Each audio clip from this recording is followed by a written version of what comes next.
बिस्मिल्लाहिर्रहमानिर्रहीम। मेरे अजीज दोस्तों, अस्सलाम वालेकुम।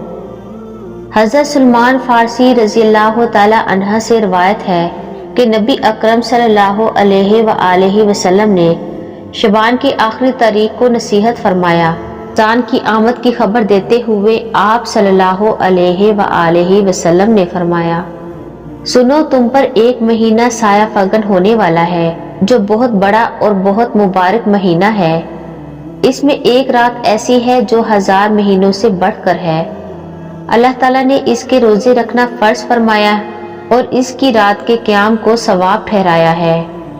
जो शख्स इस महीने में कोई नफली नेकी बजा लाएगा तो वो ऐसे ही है जैसे कि आम दिनों में फर्ज का सवाब हो, और जो शख्स इस महीने में किसी फर्ज को अदा करेगा वो ऐसा है जैसे गैर रमजान में 70 फराइज अदा करे।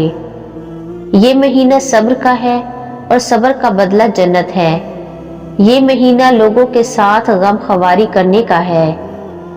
इस महीने में मोमिन का रिस्क बढ़ा दिया जाता है। जो शख्स किसी रोजेदार का रोजा अफ्तार कराए इसके लिए गुनाहों के माफ होने और आग से निजात का सबब होगा और इसे रोजेदार के सवाब के बराबर सवाब होगा, मगर रोजेदार के सवाब से कुछ भी कमी नहीं होगी। सहाबा कराम रिजवानुल्लाह अलैहिम अजमईन ने अर्ज किया, या रसूलल्लाह सल्लल्लाहु अलैहि वसल्लम, हम में से हर शख्स तो इतनी ताकत नहीं रखता कि रोजेदार को अफ्तार करवाए। तो आप सल्लल्लाहु अलैहि वसल्लम ने इरशाद फरमाया कि ये सवाब पेट भरकर खिलाने पर मौकूफ नहीं, बल्कि अगर कोई शख्स एक खजूर से रोज़ा अफ्तार करवा दे या एक घूंट पानी या एक घूंट दूध लस्सी का पिला दे तो अल्लाह ताला इस पर भी ये सवाब मुरहम्मत फरमा देगा। ये ऐसा महीना है कि इसका अव्वल हिस्सा रहमत है, दरमियानी हिस्सा मग़फ़रत और आखिरी हिस्सा जहन्नुम के आग से आज़ादी का है।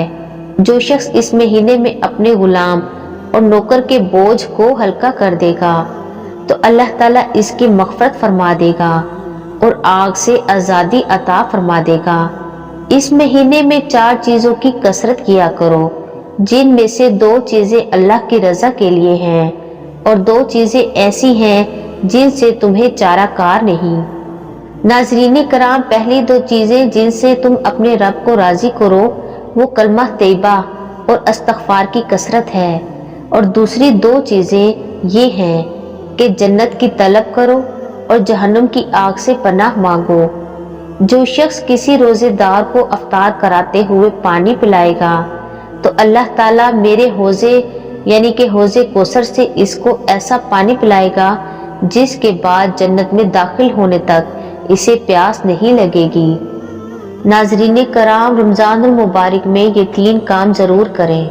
रमज़ानुल मुबारक के 3 घंटे बहुत कीमती हैं, बस अगर आप इनकी हिफाजत करें तो ये 3 घंटे माह रमज़ान के आखिर तक 90 घंटे हो जाएंगे। ये 3 घंटे, पहला घंटा अफ्तार का है। अफ्तारी जल्दी तैयार कीजिए और दुआ के लिए वक्त निकालिए, क्योंकि रोज़ेदार की दुआ उस वक्त रद्द नहीं होती। दूसरा घंटा रात का आखिरी घंटा है। बस खुदावंदे आलम से खलवत करें कि अल्लाह आवाज़ देता है, आया कोई दरख्वास्त करने वाला है कि मैं कबूल करूं? आया कोई इस्तग़फ़ार करने वाला है कि मैं इसको माफ़ कर दूं? बस उस वक्त तुम इस्तग़फ़ार करो। तीसरा घंटा सुबह की नमाज के बाद से सूरज निकलने तक मुसल्ले पर बैठे रहना और जिक्र खुदा करना है। ये 90 घंटे हैं। इन औकात पर मदाफ़मत करें, जिक्र खुदा करें और ग़ीबत से दूरी। नमाज़े पंजगाना और नाफला बजा लाएं कि सिर्फ 30 दिन हैं और बहुत जल्दी गुजर जाएंगे। और अपने लिए दुआएं और अपने सजदों में पढ़ने के लिए दुआएं भी याद कर लें। नाज़रीन कराम, रमज़ान में बच्चों की तरबियत ऐसे करें। 7 साल तक के बच्चों का रमज़ान। अफ्तारी में साथ बिठाएं। अफ्तार में 15 मिनट पहले कुछ न खाने पीने की आदत बनाएं। अफ्तार से 10 मिनट पहले अपने लिए और सब घर वालों के लिए दुआ करने की आदत बनाएं। छोटी छोटी तस्बीहात नमाज के औकात में पढ़वाएं, जैसे सुबहान अल्लाह, یا الحمدللہ یا اللہ اکبر۔ افطار کی دعا یاد کروائیں۔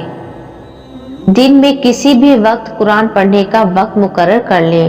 اگر بچے نورانی قاعدے پر ہیں تو وہ پڑھائیں، اور اگر کسی سپارے پر ہیں تو وہ پڑھائیں۔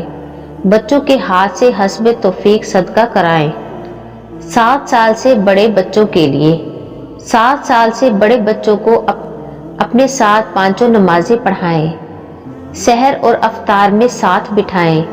جب بھی بچے کو روزہ رکھوانا ہو، اسے باور کروائیں کہ اگر ہم کہیں تو روزہ توڑ دینا ہے۔ یعنی کچھ ایسے واقعات ہوئے جن میں بچے کی حالت بھوک پیاس سے خراب ہو گئی اور اس نے روزہ توڑنے سے انکار کر دیا۔ ایک دم سے زیادہ روزے رکھنے پر بچوں کو نہ لائیں، بلکہ آہستہ آہستہ 4-5 سالوں میں روزوں کی تعداد بتدریج بڑھائیں۔